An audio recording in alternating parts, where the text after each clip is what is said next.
dalam intervensinya. Kita sama-sama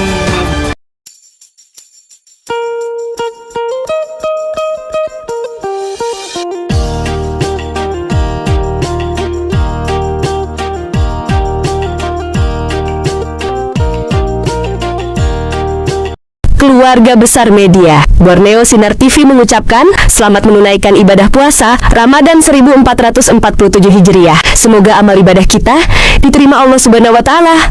Salam hangat pemirsa, kembali bersama saya Yuni Puspita dalam Borneo Sinar TV Berita Malam, mengawali informasi beberapa hari yang lalu. Kita menuju ke Kecamatan Gunung Tabur, Musrenbang Kecamatan Gunung Tabur 2026. Sinergi adat, modernitas, dan aspirasi Provinsi Musrenbang, Kecamatan Gunung Tabur 2026, pemandangan berbeda mewarnai pelaksanaan Musrenbang tingkat kecamatan tahun 2026 di tengah deretan pejabat pemerintah.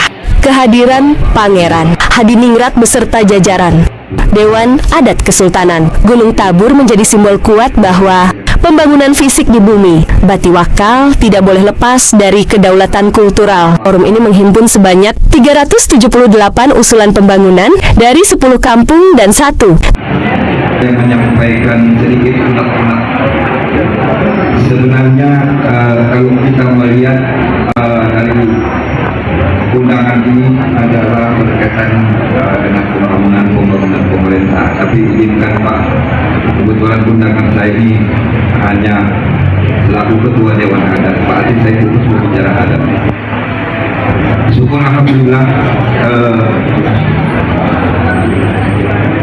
perjalanan dan perjuangan kami selaku Ketua Dewan Adat semenjak awal dari almarhum Haji Mahfud Hadi sampai hari ini, Maratua, Derawan, Tanjung Batu, Gunung Tabur sudahnya saya loncat ke kecamatan Kecil seolah bersatu mempertahankan adat budaya. Artinya kalau kita berbicara adat budaya memang banyak kekurangan kami. Nah, yang satu contohnya kami akan mau ikut membuktikan pekerjaan kami kemarin. Jujur kami cukup apa kami berdiskusi tukar pendapat dengan Pak Lurah, tapi Lurah sebatas kemampuannya di wewenangnya, hanya itu yang disampaikan beliau ke kami. Tetapi kami juga menyadari bahwa tiap acara yang kami bikin itu pasti memakai dana. Nah, kami tergendalanya tidak jadi hari ini karena dana. Merasa saya jangan dipakai. Kalau memang bisa, mohon maaf, tolong kami didukung. Sampaikan ke pemerintah, apakah boleh acara Abul Basar tidak? Nah, sedangkan upaya kami Pak, memang saya sedih Pak, sedih.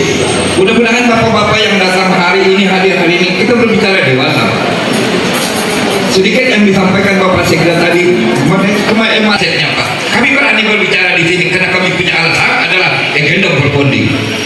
Tetapi hari ini Pak, orang kesultanan itu seperti ayam mati di atas lumbung padi. Jujur saya berbicara. Kau bikin acara sana sini mengemis. Alhamdulillah Pak, ada perusahaan yang mau kasih. Alhamdulillah juga ada yang mau kasih. Nah, yang saya tekankan hari ini, Ibu Bupati, Bapak DPR, yang paling terbesar di Berau ini. Saya ingat waktu itu Ibu Said Fatul ini menjadi Ketua DPR pada waktu itu. Apa bilang Haji Bahrul Hadi? Saya banyak-banyak berterima kasih kepada perusahaan PT Grokol. Banyak membantu keluarga saya. Saya sampaikan lagi, oke, Sultan yang menyampaikan, tetapi khususnya PT Grokol tidak ada komitmennya sampai hari ini terhadap kesultanan. Itu yang perlu kita sampaikan. Sedangkan mereka bekerja di atas tanah wilayah Kesultanan Gunung Tabur. Nah, jadi saya berani berbicara hari ini Pak, terbuka. Karena saya berbicara tidak meraba-raba. Saya punya data dan fakta. Artinya, saya mohon kepada Bapak Ibu Bupati selaku pimpinan pemerintah di Berau dan dukungan dari Bapak DPR bahwa kami duduk seperti apa supaya kami bisa menyampaikan kepada masyarakat kami. Sekarang saya boleh berbohong. Di kampung lain Dayak Segai, ini Dayak Segai nih Pak. Kalau di pesisir itu Bajau, ibu tiri saya orang Bajau, kenapa sih tidak perjuangkan? Kalau bapak saya orang Tabur. Nah, kalau saya katakan hari ini orang Dayak Lomla itu rata-rata pakai cantik, percaya guna. Pasti mau ada buktinya. Bagaimana cara saya mau mendatangkan? Saya tidak punya dana. Coba saya disopet dananya. Insya Allah, tiap tahun saya bisa hadirkan apa yang saya kerjakan. Mungkin itu yang perlu saya sampaikan hari ini. Tetap kita adakan. Saya juga coba berusaha menyuruh anak saya bekerja supaya kita mendapatkan dana. Jangan kita terlalu mengharap perusahaan itu. Karena Kelurahan Gunung Tabur mencatatkan usulan terbanyak dengan 92 poin, disusul oleh Kampung Merancang Ulu dan Batu-Batu. Musrenbang kali ini juga dihadiri oleh anggota DPRD Provinsi Kalimantan Timur, HJ Syarifatul Syadiah. Dalam arahannya, beliau berkomitmen. Terima kasih atas kesempatan yang diberikan. Saya di sini tulis sebagai DPRD dari Kalimantan Timur, Berau Putih Montang, dan saya akan mencoba mengawal pembangunan yang diusulkan sesuai dari Komisi 3 yang membidangi pembangunan dan infrastruktur, SDM, perhubungan, seperti itu. Jadi kalau ada usulan sekolah SMA lebih yang menjadi kewenangan Provinsi Kaltim, tapi melalui mekanisme namanya bantuan keuangan ataupun melalui hibah, tidak ada bantuan keuangan. Jadi yang ada hanya belanja langsung di OPD teknis di pemerintah Provinsi Kalimantan Timur. Beberapa perusahaan untuk datang di Musrenbang dan apa Untuk mengawal usulan yang menjadi kewenangan provinsi melalui mekanisme yang tersedia. Kutipan HJ Syarifatul Syadiah DPRD Provinsi Kaltim. Saya akan mencoba mengawal pembangunan yang diusulkan sesuai bidang dari Komisi ketiga yang membidangi pembangunan, infrastruktur, ESDM, dan perhubungan. Terkait usulan sekolah SMA negeri, itu menjadi kewenangan provinsi dan dapat diupayakan melalui mekanisme bantuan, keuangan, atau belanja langsung. Di OPD Teknis Pemerintah Provinsi, Riansyah, SPD, hadir untuk mengawal langsung aspirasi masyarakat terkait keberlangsungan ekonomi para pekerja tambang, rakyat, dan sopir angkutan. Galian C, sebagai penopang hidup keluarga. Dalam intervensinya, Agus Uriansyah menekankan bahwa Galian C di wilayah Gunung Tabur dan sekitarnya adalah ujung tombak pendapatan ekonomi masyarakat. Menurutnya, banyak warga yang menggantungkan seluruh biaya hidup, termasuk biaya sekolah anak, dari aktivitas di sektor ini. Perjuangkan nasib 200 sopir dump truck. Secara spesifik, Agus menyoroti ada sekitar 200 orang yang tergabung dalam komunitas sopir dump truck DT yang saat ini membutuhkan kepastian. Beliau menegaskan bahwa para sopir ini menaruh harapan besar kepada pemerintah agar mereka tetap bisa bekerja. Satu ujung tombak sebagai pendapatan ekonomi untuk kelangsungan hidup keluarga masing-masing, ditambah dengan di antara mereka ada juga anaknya yang bersekolah. Mengapa ini kami sampaikan? Karena di sini para OPD yang ada kiranya dapat mengambil langkah yang positif.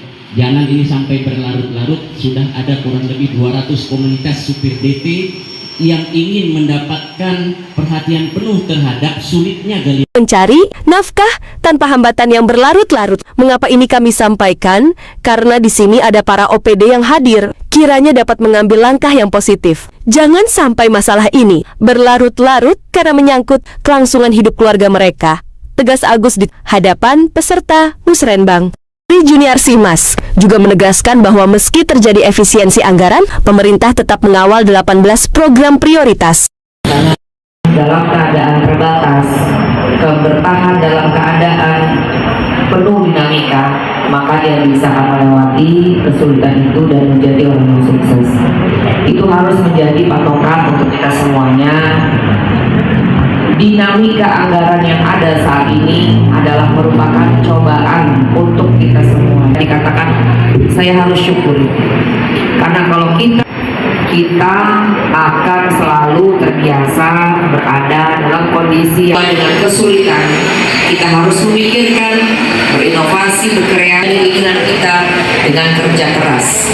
Dan di sini Bapak Ibu Kepala Kampung yang ada di Kecamatan Gunung Tabur, 4 kecamatan terdekat, yang merupakan kebutuhan dasar manusia, sumber air minum, listrik, PJU, OPD. Karena kita saat ini berada di era digitalisasi. Masuk layanan kesehatan 24 jam, air bersih, serta rencana rehabilitasi total atap, Keraton dan Museum Gunung Tabur pada tahun 2026 mendatang. Statement Ketua DPRD Berau di tengah keterbatasan anggaran. Ketua DPRD Berau, Dedi Okto, menyoroti pentingnya peran swasta melalui dana Corporate Social Responsibility CS, mendesak adanya publikasi terbuka terkait alokasi dana tersebut. Kutipan Dedi Okto, Ketua DPRD Berau, sektor CSR ini harus dipublikasikan ke media. Apa saja kegiatan dana CSR itu digunakan, itu harus dibuka. Jadi jangan disembunyikan dengan kita. Kita sama-sama membangun, karena pemerintah ini lagi betul-betul efisiensi. Di sini ada Ketua Komisi 2, saya akan minta nanti Ketua Komisi 2 memanggil perusahaan yang ada di Kabupaten Berau, menanyakan langsung kemana aja dana-dana CSR ini.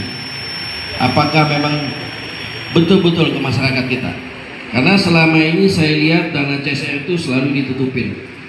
Jadi dipublikasikan ke media, biar masyarakat semua tahu ini dana CSR ini kemana. Makanya bangun pendidikan, bangun sekolah, bangun jalan. Nah ini yang saya inginkan. Jangan diam-diam, kita nggak tahu nih bangun apa dia. Apalagi yang daerah jauh nggak ketahuan. Jadi saya pengen CSR ini harus dipublikasikan ke media. Saya ingin seluruh pihak punya visi yang sama. Jangan ada pembangunan yang ditutup-tutupi dari masyarakat. Camat Gunung Tabur, Lutfi Hidayat, menambahkan bahwa pihak kecamatan tetap memprioritaskan usulan warga yang berkaitan langsung dengan pelayanan dasar meski kondisi fiskal sedang menurun. Harapan besar kini tertumpu pada realisasi ratusan usulan tersebut. Kehadiran Dewan Adat seolah menjadi pengingat bahwa tidak boleh menggerus marwah warisan leluhur. Saya Yuni Puspita beserta kerabat kerja Borneo Sinar TV mengucapkan terima kasih. Tetaplah bersama kami. Salam hangat dan sampai jumpa.